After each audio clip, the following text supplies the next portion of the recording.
Welcome. My name is Phil. I work for Wonderful World Board Games, WWBG. We're a small publisher from Taiwan, 4 or 5 people, a little bit indie. We specialize in Family Plus and light strategy games. Today, I'm here with my friend Diogo from P2BG, so P2 Board Games. And we're going to introduce and talk about Castle Raisers. This is one of our recent titles. This is coming out in August, so just around the corner. We're doing a pre-sale here at Gen Con. We're taking copies to Especial. We're taking copies to PAX Unplugged. And right now, you can start buying it in North America. So hopefully we can find a partner in Brazil. We'll try our best. Okay, so let's jump into this. Thematically, this is the 3 little pigs. However, there's not just one wolf, there's many wolves. And so houses no longer work, so we have to raise our castles. And mechanically, we're going to be doing drafting and tile placement.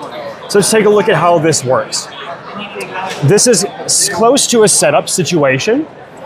So the setup, you already have a little bit of pressure from the wolves. And what we're going to do is build up, because at the end of the game, the wolves are going to try to enter the castle.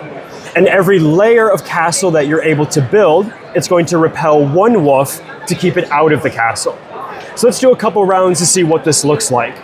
On your turn, first, if you're first player, if you go first here, you're going to choose one of the tiles to draft. So perhaps I take this one. You're then going to place it onto your castle wall. And this is slowly going to go up vertically.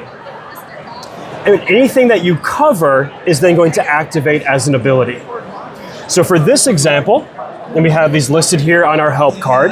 So this top one I like to talk about first because it's a little bit of engine building. This is going to help the bottom 4 abilities. So the first one here is a village token. So we'll go to the market here and I'm going to select a village token. So maybe I take blue, I'll put this over here. The game is a little bit point salad. So there's a scoring condition on the bottom. More importantly though, there's an icon on the top. This is going to multiply, boost, or strengthen the same icon on the castle wall. So let's take a look at how this works. If now we go down the list of objectives, this first one is if I cover the gold pig. So let's take a look here. Later in the game, maybe we do this. I cover the gold. I take the first player token, and then also I'm going to get victory points. So this is victory point focused. I covered the gold, and we see here a key concept. The castle board has this pie slice idea. So I'm going to count all of my yellow icons in the pie slice. I don't have any. You start with 1 in the middle. This 1 affects the whole castle. So I have 1 yellow icon. So I'm just going to get 1 victory point token. So I'll place this here, and this will help me in endgame scoring. So let's look at other examples here. This one is going to help you build vertically. So if we're playing the game, we continue playing. Let's see here. Let's see if I can find an interesting tile here. Wow. Okay. So maybe later in the game, from here through the forest, I cover this icon. I can now then build vertically. And how many of these do I take? These are fortification tiles. I count the number of icons in the pie slice. So 1, 2. I'm going to get 2 of these. So I can place this onto my castle board. It's getting a little bit messy because I'm going quick here. And you'll notice that these do not cover icons. So help me goes up, but I can still cover these later in the future. Our next one here is a little bit more player interaction. If I cover the sword icon, I'm going to be sending wolves to other players. So another example here, maybe I have more red village tokens here. Later in the game, maybe I cover this. First, I flip over a battle attack icon, attack component. I'm going to place this here. This tells me the other players' wolves are going to the fields.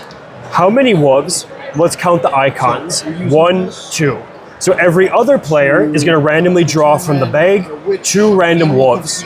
And this will go into each player's fields. We'll talk about these wolves in just a moment.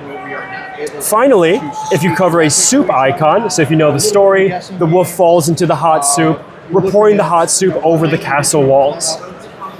So if I cover a soup maybe over here, later in the game, How many soups do I pour? 1, 2. So this is going to allow me to defeat or make 2 wolves run away from my castle. And now we can talk about the wolves. The one with the battle axe, a little bit stronger, needs 2 soups. This one, the archer, after the age finishes, archers are going to fire back at us and we're going to lose victory points. Most importantly though, is we have our friend the ladder. At the end of the game, I don't care how beautiful your castle looks, if there's any ladders, all the wolves are coming in. And so again, the idea here is draft a tile, place it, activate those abilities, a little bit of a point salad. It's gonna be 12 rounds. We've played this with 6-year-olds, 8-year-olds, 10-year-olds. It also comes with a cooperative mode.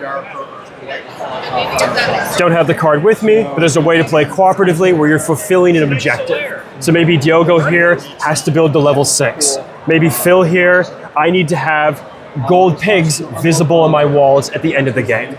So again, this can be played competitively, solo, cooperatively, and coming out in August, so you can already find it in North America. Castle Raisers, check it out.